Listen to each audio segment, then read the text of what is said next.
श्री शिवाय नमस्तुभ्यम। हर हर महादेव। आज श्री शिवाय नमस्तुभ्यम। हर हर महादेव। छत्तीसगढ़ राज्य के दंतेवाड़ा की पावन धरा में मां दंतेश्वरी की कथा की कृपा से श्री शिव पुराण कथा शुरू हो गई है। 7 दिवसीय शिव पुराण कथा है जो कि 7 से 13 दिसंबर 2025 तक आस्था और यूट्यूब के माध्यम से लाइव देखी जा सकती है। आज की इस वीडियो में आज की संपूर्ण कथा सार, उपाय पत्र और उपयोगी जानकारियां देंगे जो कि महाराज जी ने बताई हैं, इसलिए आप ये वीडियो अंत तक जरूर देखें। आज 9 दिसंबर तीसरे दिन की मां दंतेश्वरी शिव पुराण कथा में गुरुजी पंडित प्रदीप मिश्रा जी ने कुल 21 उपाय पत्र और उपयोगी जानकारियां दी हैं। सभी जानकारी आपको इस वीडियो के माध्यम से मिलने वाली है। अगर किसी कारणवश आपने आज की कथा नहीं सुन पाई तो पूरी कथा का रास्ता तो आपको इस छोटे से वीडियो से प्राप्त होने वाला है। बढ़ते हैं आज की कथा की पहली विशेष जानकारी की ओर। कथा शुरू होते ही गुरुजी ने कहा, दुनिया के सारे रिश्ते मरने के बाद टूट जाते हैं, कुछ रिश्ते तो जीते जी भी टूट जाते हैं।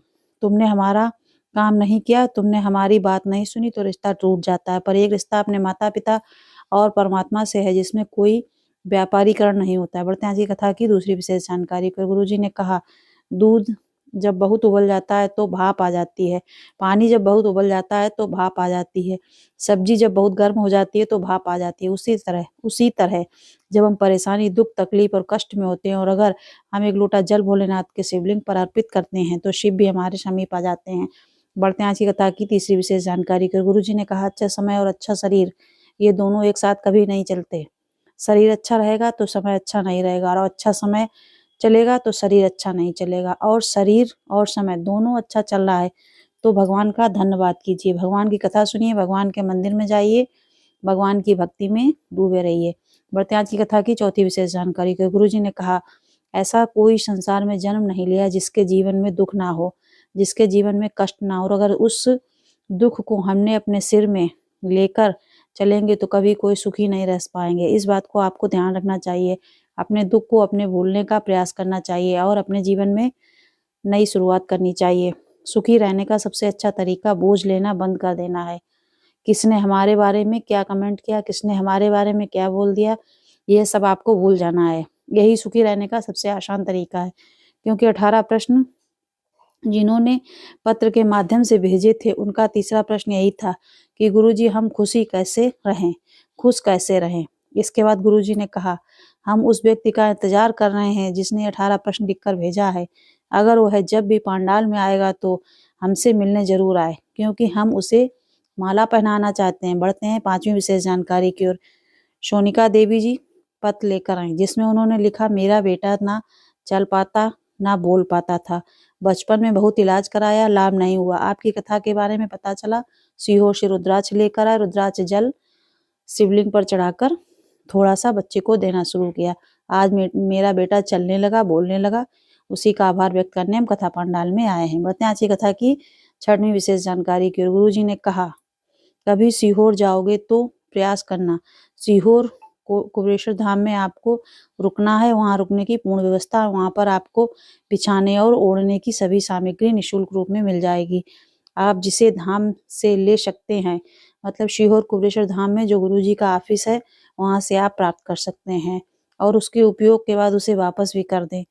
और वहाँ बड़ा 3 शेड का पंडाल बन रहा है, उसके नीचे भी आप रात रुक सकते हैं।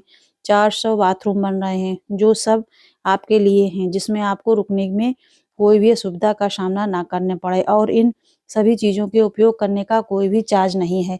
बढ़ते हैं आज की कथा की सातवीं विशेष जानकारी की ओर। नीतू जी पत्र लेकर आई जिसमें लिखा, बड़े भाई ने 12वीं की परीक्षा पास नहीं की थी और कहता था क्या मेरी नौकरी लग सकती है। मैंने कहा, शिव पर विश्वास करो, एक लोटा जल चढ़ाओ, भगवान की भक्ति करो और पढ़ाई खूब करो। भाई ने ऐसा ही करना शुरू किया। मैंने कहा कि शिव की भक्ति कभी खाली नहीं जाती है। उसने अपने प्रयास में अधिकता की और भाई की नौकरी लग गई। उसी का आभार व्यक्त करने हम कथा पंडाल में आए हैं।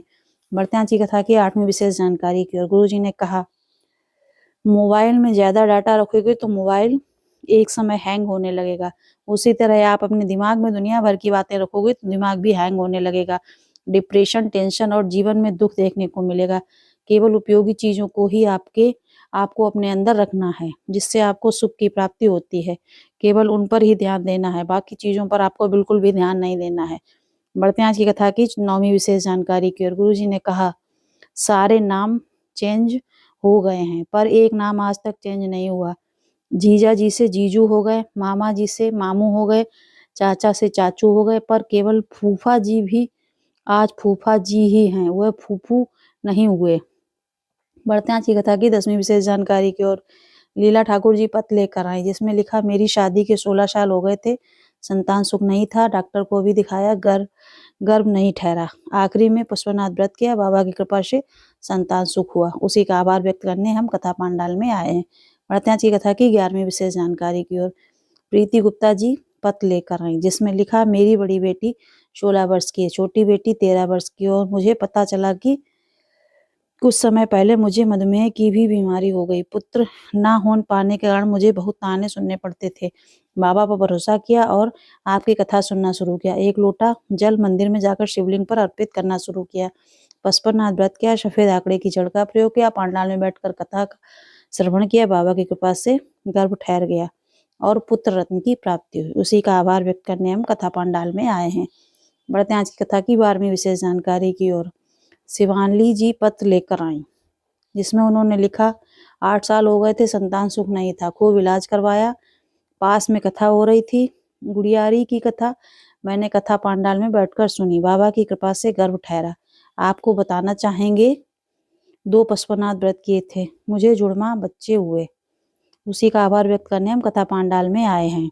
बढ़ते हैं आज की कथा की 13वीं विशेष जानकारी की ओर। गुरु जी ने कहा, जब भी लड़की अपने ससुराल वालों से मिलने जाए या फिर ससुराल में अपने सास ससुर से मिले, तो उसे चेहरे में मुस्कुराहट होनी चाहिए, पूरे आदर होना चाहिए, सम्मान होना चाहिए। जरा सी कोई बात को लेकर उसका चेहरा नहीं उतरना चाहिए, किसी भी बात को उत्तर उसे नहीं देना चाहिए। अगर सास ससुर उसे गाली भी दे रहे हैं तो तुम्हारे चेहरे में स्माइल रहना चाहिए। आपका गुस्सा आपको उनके ऊपर नहीं निकालना है। अंदर कितनी ही नाराजगी हो, उसे भूलकर स्माइल करके जीवन में जीना शुरू कर देना चाहिए।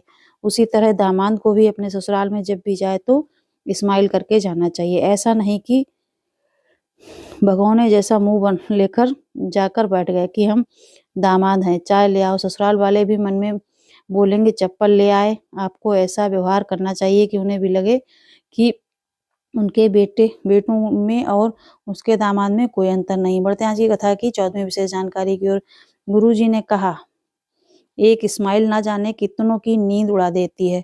एक बार प्रैक्टिकल करके देखना, किसी को यूं ही देखकर एक बार आप स्माइल कर देना, वह भी 4 दिन तक टेंशन में रहेगा कि उसने मुझे देखकर स्माइल क्यों किया। बढ़ते हैं आज की कथा की 15वीं विशेष जानकारी की ओर।